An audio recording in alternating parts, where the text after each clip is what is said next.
Welcome back to the Addicted to Transformation podcast. My name's Jay, and I'm the General Manager at the Canadian Health Recovery Centre, and my co-host is... Cheryl. I'm the Clinical Director here at CHRC. We are glad to have you join us for another conversation about the transformation possible with mental health and addiction. And nothing's more important to us than helping you to take your next step towards transformation. Well, we'd like to welcome to the show Dave Teasley. And he's one of our registered psychotherapists on staff here. So we're excited today to be able to have him on board, to be able to explore this whole theme of what it means to kind of be addicted to transformation and kind of the unique approach the CHRC has to approaching recovery in general. CHRC has a wonderful program, as you well know, that helps clients be able to address some of those compulsive behaviors that they maybe haven't been able to talk about before coming in, or explore compulsive behaviors like compulsive sex or gambling or overeating. And I know that you not only see people one-on-one, but you also run our process addiction group as well. And this is just an important conversation because sometimes people have a really narrow view of what addiction really encompasses, right? And so there's the kind of obvious ones of drugs and addiction, or drugs and alcohol, but there are a number of other things that really do have the power to kind of impede and slow down and impact people's lives and interrupt their relationships and their ability to kind of be who they are and be who people expect them to be. So this is it's kind of maybe one of the more kind of underground or hidden areas of addiction, but it still is a big part of what we do. And I think television and social media often talk about the drug and alcohol piece, and then we miss all the consequences that can come out of some of those compulsive behaviors. Yeah, it opens up the conversation for us to have a broader discussion of what compulsive behaviors or addictive behaviors can look like and be. And like you said, it's easy to see the drug abuse and alcoholism, but many of us are suffering with compulsive behaviors, whether we want to label them as an addiction or not. And another part of that conversation is just identifying those patterns in our life that don't serve our goals and don't serve the direction that we want to take it in.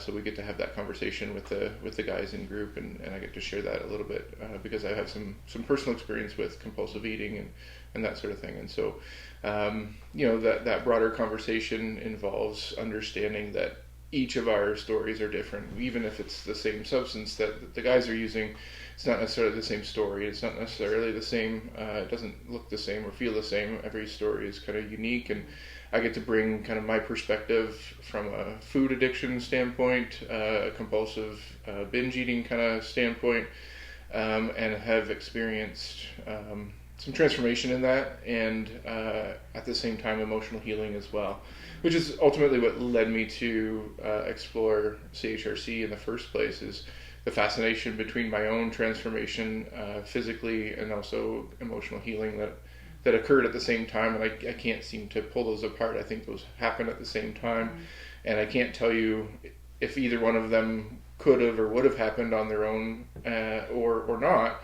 I just know that they happened at the same time. And so I spent a lot of energy removing stress from my life and experienced some healing, and at the same time was kind of figuring out nutrition, and that was very supportive in that journey too. Take us back to the beginning of your healing journey. So you're a young child. Tell us a little bit about your relationship with food when you were younger. Yeah, there's always like a picture of compulsion there, and it started quite young, probably. I mean, I don't know when it started, but I remember instances where I'd be kind of grabbing for food, competing with my siblings for food, sneaking food out of the cupboard, those sort of things. And so there was always something in me that was grabbing for things that were always unhealthy. I never snuck salads or spinach. No celery. I wasn't sneaking into the celery drawer in the fridge. And so to me it's still a bit of a mystery in terms of why that developed in me at such a young age. I don't recall any sort of trauma or anything like that. And it certainly did begin changing my body, and I became overweight at a pretty early age. I think I was like grade 4 that at least that's what's in my head, is that was the kind of the year that I switched from being a healthy kid to carrying a little bit extra with me on a regular basis. So it's kind of where it started, and it never really went away. So. And did it, what would the next kind of season where that really became kind of more of an issue, where it either kind of jumped ahead or accelerated, or maybe you just became more aware of it? Yeah, I mean, it affected my life all through like school and high school, and certainly affected my my self-esteem and the way I perceive my social standing in school, and definitely affected those relationships. Yeah, that was significant until I got to college, and I had always kind of been what I would call the fat kid through high school and through elementary school, kind of getting bullied, getting pushed around and dismissed, and kind of having those same sort of negative thoughts about myself through all of that. And then I had a moment of kind of just transfer, or a switch happened in my head, because when I went to college, I went away to a place that nobody knew me. And they didn't see the fat kid that I kind of carried around in my own head. They saw Big Dave, and I kind of transformed from the fat kid to, Big Dave as kind of a new identity. And I was big and scary and kind of impressive and that sort of thing, even though I was still overweight, but just other people's perspective shifted how I thought about myself as well. Certainly the eating piece didn't go away there, but I started going to the gym and started putting on muscle and being intentional about that sort of thing as well, and experienced a small amount of transformation, and definitely looked into more healthy options in terms of my nutrition and that sort of thing too. And that was kind of a moment that things shifted for me. And then just like anything else in life, when you shift to something else new, those habits are difficult to carry along with you. And so after school, I went back to kind of an unhealthy place, and that sort of thing, and the stress of life and the busyness of trying to figure out what the next steps are, all that kind of thing, kind of got in the way of that. And it wasn't really a big part of what I thought about nutrition and health and that sort of thing. I was just a big guy, and I was pretty okay with that. It was part of my identity. Like, I carried Big Dave with me, like that kind of name. Lots of people called me that. Everybody called me that, and I was happy to be that guy. And it served me well in a lot of ways. It was obviously not a healthy place to be, but I was pretty comfortable with myself in that identity. And so that lasted for quite a long time. And I think the big shift began probably 6 years ago. I began thinking about making real significant changes, and there wasn't anything major. I was still relatively healthy in spite of the fact that by that time I was carrying around an extra 150 pounds, and I wasn't really concerned about it until my wife said I could have a motorcycle. And we also have 4 kids, so we decided that I could have a motorcycle as long as I wear all of the gear all of the time. So we went out and bought gear, and it was 5X gear. It was the biggest stuff you could find on the market. And slowly that gear started shrinking, and I kept getting bigger, and the gear stayed the same size. And I had to make a decision to change my nutrition and lose weight, or stop riding the bike. And not riding the bike wasn't an option for me. And so, this silly little thing, at least, from the outside it looks silly, but to me it was pretty important, is the thing that got me moving in that direction. And there were certainly some kind of starts and stops. So before that motivation was presented to you, you could keep up with this hobby that you enjoyed and loved. Tell us a little bit about that experience of overeating, because I know sometimes clients talk about there's a sense of loneliness at times with overeating, or a sense of isolation at times. Wondering what that experience was like for you. In the last, after about 2 or 3 years, I was really getting stressed out at work, and there was a lot of difficulties with that. I loved my job and what I did, but I had a lot of difficulties with the leadership and management in that situation, and I would come home very angry and very frustrated and stressed out and feeling dismissed and unimportant and those sort of things. And I didn't know what to do with those things, and so that was kind of the period of my life where I began kind of using food as a way to numb that pain and to figure out what that stress would be like. So in my case, it was my family would go to bed, and I'd head into the kitchen around 10, 11 o'clock at night, and I would do what you would call a binge. And that's essentially eating as much as you can, as quickly as you can, full of shame, full of embarrassment, wishing you weren't doing it. I remember days where I was almost in tears, wishing I wasn't going into the kitchen, and I was going anyway. It was, like that word compulsion is definitely a part of that, those moments there. So that was about 3 years ago, almost 4 years ago now, where I was in that situation. In January, so 4 years from this coming January, I found a nutrition plan. I was still kind of thinking health-wise, and I hadn't dismissed it all completely. I found a friend of mine introduced me to a new system, and that system came with education, nutrition that worked, community, goal setting, how to set big goals, how to set small goals, a lot of the same stuff that we talk about here with our clients as well. And so that's another parallel that I see with my story and the story of these guys that we get to work with as well. And so that began to work. And it was also in that time, within 2 months, I had decided that it was time to leave that job that carried all that stress and discomfort for me. And if I look at my life, I was in school full time. I was working 2 or 3 part-time jobs. Still had 4 kids and a family, and I should have been even more stressed out. But the release of the emotional stress that I had been kind of suffering under was enough to begin to release me from the need to kind of lean into that compulsion as well. So those things kind of began to happen at the same time, and I began to have some power over my eating and that sort of thing. And I found shortcuts and tools and life hacks, and at the same time I kind of consider myself in recovery, because if I have a long stressful day and I'm at home in the kitchen alone, I have to work really hard to not kind of fall back into those patterns. So it's still kind of present in my life in terms of not being able to trust myself. So we have things set up in our life, right, where my wife makes the coffee for the next morning before I get home from a late night at work, so I don't have to spend lots of time in the kitchen. I can just go drop my stuff off and leave. And that's really important to me, because if I had things to do in the kitchen, then I begin to fall into those old patterns, and I begin to reaching for things that aren't going to serve me. And so, yeah, that's kind of been the journey for me.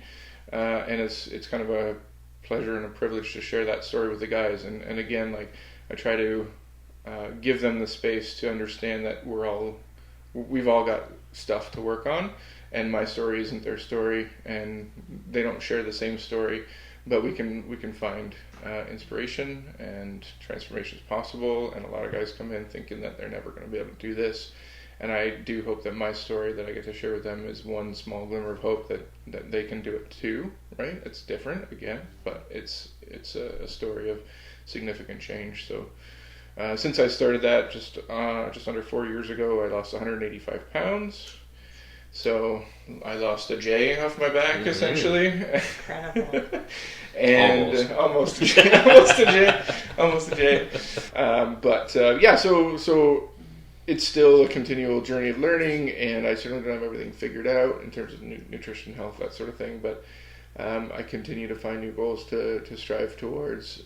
And one of those is to stop worrying so much about goals and to begin a lifestyle and almost an identity transformation as well, and making good choices, because I'm the kind of guy who does that, not because there's this thing coming up and I want to lose 5 pounds before I get to that, which served me well in the past, but I want to live in a comfortable space where I'm not always having to set those goals to be focused and almost cramming for a test kind of stuff, right? That was how I did the transformation, and now my journey is about well, how can I set goals so that on a daily basis I remind myself of those things, and certainly those goals are attached to my kids and family and what we can do together as a family, and and connecting goals to things that really matter emotionally as well.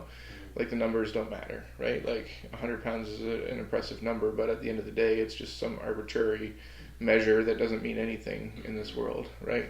But when I can run with my kids and they can't keep up instead of the other way around, that really means something, And so to be reconnected to my family and experience that is the big change. So Dave, would it be fair to say that a little bit of even that transformation that you've noticed now in kind of the more recent season of kind of where you're at is a little bit like our recent conversation we had with staff in terms of pace versus finish lines kind of thing? And for those at home, we've had that discussion kind of internally with staff of just recognizing that this pandemic season is a unique challenge for all of us because many of the things that we look forward to are just not a part of life like they used to be. So the ability to look forward to a vacation, and I can kind of budget my time and energy before that vacation, and knowing that that's the reward. Well, we don't really have that, right? We don't know how long it'll be before we're vaccinations and opens up and all those kind of things that we often look forward to.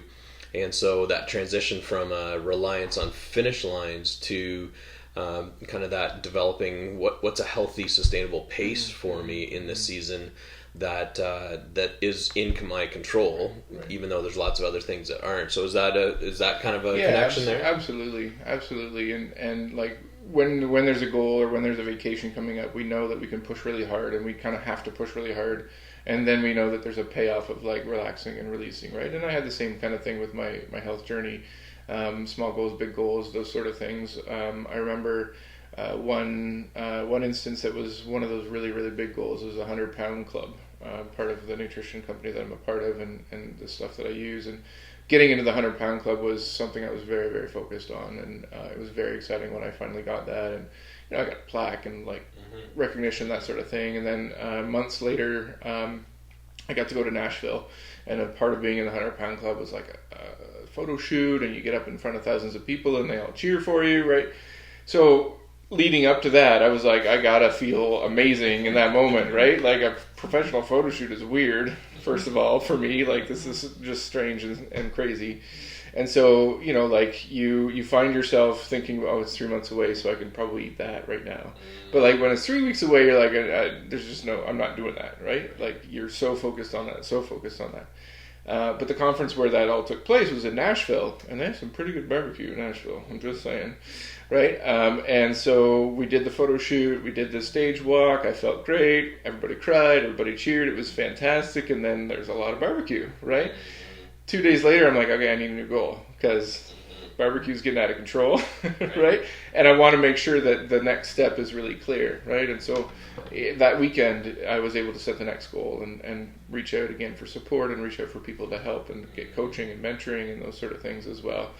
And so so that's that, like, that pace piece, right? And that's been my experience, and now my goal, I don't have like a moment where I'm on stage or anything like that, like in the near future, right? And so now I'm trying to manage and kind of determine what motivates me on a daily basis. What can I do today to reach a goal that isn't nearly as solid and concrete as that moment on the stage or that moment in front of a camera, like those sort of things, right? Yeah, and Cheryl, do you think there's some good connections there in terms of kind of traditional recovery models and kind of how they've been anchored in some of those finish lines? Yeah, like I think about, you're not looking really to maintain, right? You're looking to actually always be finding a way to move forward, right? And so when people are always counting, or the months or the years is the finish line, they might be missing that sense of striving forward, right? Finding improvements, finding new ways to enjoy your life how it is now. For sure. And there's a natural sense of relief and release when you hit one of those markers, right? And so if your goal is 6 months of sobriety and you hit it, there's a sense of release from all the work that you've been doing, which can be very dangerous if it's alcohol or some substance. I wonder too if what it may set us up for sometimes is a pattern that often happens in addiction, that I go through something hard, I work hard, I use a lot of energy, and then like in my work week, and then like Friday, I've earned the right to celebrate, right? And so then we get into a pattern of saying I can hold the line for a certain amount of time, but then when I've proved that I can, now I give myself permission to kind of let loose and live outside of the lines, right? And then you think about kind of going for a stretch of time and having all that time and energy being focused on that finish line. And then once you cross it, the potential of that just being a discomfort, right? Of knowing now can I quickly reset for a new goal, right? Yeah. Or can I begin that transition into kind of what's a sustainable pace, as opposed to struggling through that sense of kind of going into an old habit or pattern. Yeah. And I think I'm not going to say that I've got it all figured out, but I think the next step for me is really solidifying an identity shift, right? For a long time I was the fat kid, as I talked about, and then I was Big Dave, and that was okay. I was really unhealthy, but I was happy with who I was and my ability to be in the space that I was. And so I began looking for the next kind of tagline for my identity, like how am I going to define myself into the future? And it really needs to be, it doesn't matter what it is necessarily if it leads us to our goals. So I could consider myself an overcomer or an athlete, or just someone who is searching for sustainable long-term life. But it becomes who I am as opposed to this thing that I'm doing until I'm finished, right? And that the traditional model of addictions and diet culture, which says do this until you're healthy and then stop, which means you go backwards and everything kind of comes back. If we can begin to say, well, I'm just a person who makes these choices because I know what it does for me. This is actually who I want to be. So Cheryl, there's often we would maybe kind of refer to there being a slippery slope kind of dynamic when it comes to addiction and compulsion. What's your experience with that? Yeah, so we're always encouraging clients to kind of stay back from the slippery slope. So a slippery slope might be I go to the bar, but I try not to drink, right? It wouldn't take much potentially to get to that bottom of that slope and feel like, oh, I didn't make my goals. Right. When you think about substances, although substances are very prevalent in our society and they're around most people, there's also a greater way to maybe draw your line in the sand. So I no longer hang around people who drink. I no longer go to that part of town where I used to buy my drugs. So it's a bit more of a line in the sand to try to avoid that slippery slope. So kind of staying way back on the cliff, right, away from it. And many of them are illegal even, right? And that becomes part of kind of that. Yeah, makes it distance, even more right? difficult to get it, to access. So I'm just thinking around food and what a complicating piece that is, because we need to fuel ourselves every day. Yeah. And so your substance becomes food, which you do need to use. You need to have in your house. You need to pack your lunch to bring it to work, right? Tell us a little bit about your experience with the slippery slope. It really comes down to owning your own journey, right? And recognizing that some people will be able to do things that I can no longer do. I have friends that I play cards with on a regular basis, and they can eat the chips and they can have the things, and I often sit there without any of it. And I can, my choice is to either engage in that or get bitter about that, or just recognize that I have other things to worry about. I've got goals to reach that they don't have, right? And so some of them are very healthy guys eating unhealthy things once in a while. Some of them are unhealthy guys who don't really care and haven't figured things out or don't care to. And for me, I just have to kind of own my space and my journey, right? There's always going to be food around, like you said. And I've experimented with different ways of doing that. It's always easier for me to not eat at all than it is to eat a little bit of something.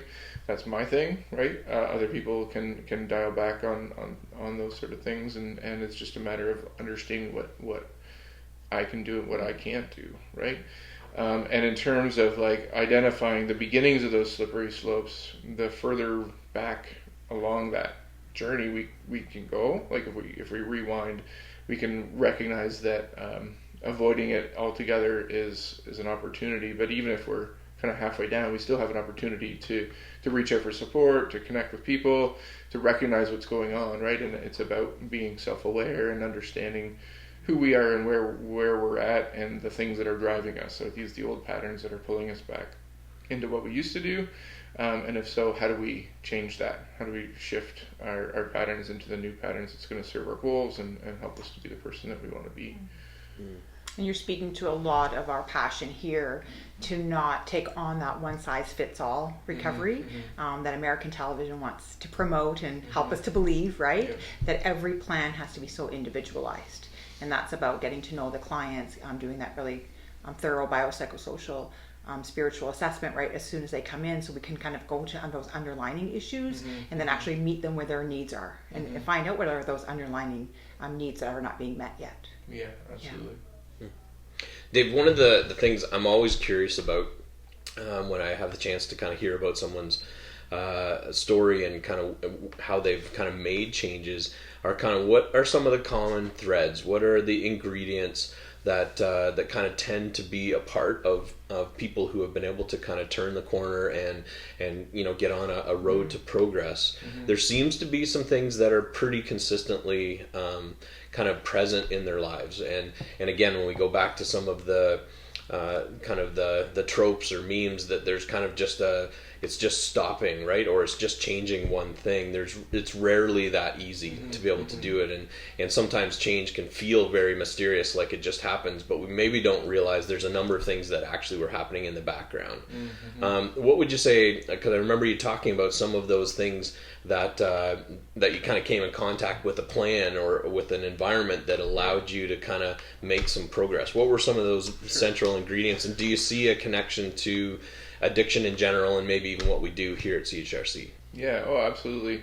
So it started with a friend, someone who I knew from a long time and could trust, essentially, who kind of introduced me to the products, like the nutrition, but also cheered me on a regular basis. Like a week didn't go by where he didn't check in and see how things are going, and we'd get coffee and he'd kind of celebrate my progress every single time, right? And I could tell that it was for me, but it was also like a joy for him, right? Like we would see each other after a couple of weeks, and he'd be blown away, like excited that he gets to be a part of it, right? Which is kind of what we do here too, right? We get to come alongside guys, especially in my position as a registered psychotherapist.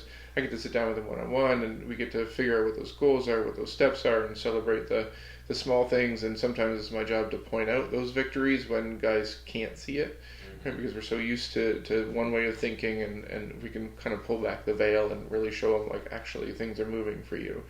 And then local and in-person support, which is obviously difficult during COVID. And we're all kind of suffering from that kind of person-to-person connection. But at the same time, just being continually connected to the support group as well, right? So none of these people were necessarily my coaches, but they were people that I looked up to and I reached out to. And, people, some of them out in BC, some of them down in the States, like I was inspired by all of them. And they did the things that I was searching to do. And, people in recovery or people who have made a change are generally very, very excited to help other people make those changes too. And then as you continue to move forward, you can continue to learn some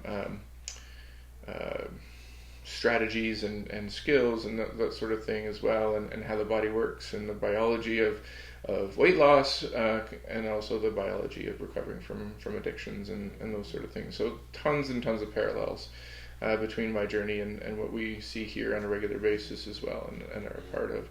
And one of the things that I do talk about with the guys all the time are goals and how to set small goals and large goals. And one of the things that we talk about is lag goals versus process goals. And a lag goal is something that you want to achieve in the future that you can't do today, right? If I want to lose 100 pounds, there's no way for me to do that today, short of cutting something off. We could, but that's not the direction. It's not sustainable. So that's I can't ever wake up in the morning and say I'm going to lose 100 pounds today, right? But I can wake up in the morning and say, oh, this is the way I want my day to go, trusting that that's going to get me to those bigger goals, right? So my goal today is to know what I'm eating and know why I'm eating it, moving my body in particular ways that's going to serve my goals, so that those big goals come together, right? But because if you told somebody you have to lose 100 pounds, it's very overwhelming. And the same thing with addiction. If you walk up to somebody who's in the throes of addiction and say you can never have a drink again, it's so big. I can't even imagine my life like that, right? But what about today? What can we do today? What can we do to take a small step in that direction? Dave, you're such an encourager. I hear you with the guys, and you just have a really wonderful, authentic way of keeping people motivated and keep going. I know that when many of us quit sugar, you were there, the loudest voice of us all, reminding us we can do it. I'm wondering about someone who's maybe listening today, wondering about their own journey, maybe wanting that transformation. I wonder what you would say to them. So what I would say to someone is simply that you have to begin to believe, and there's a number of ways to get started on that belief, because self-belief can be a very difficult thing to pin down. But surrounding yourself with stories, surrounding yourself with people who will be your cheerleader and very supportive in that, will be really instructive for you, and also there are, whatever situation you're in, there's 1,000 stories of people who did it. And, we often feel like we're the only one who could never. And 1,000 of those stories started with the exact same thought. I'm a person who could never, make this change and make this shift and transformation. And the reality is, once it begins, it's very difficult to start, and it's almost impossible to quit. And becomes addictive. Exactly.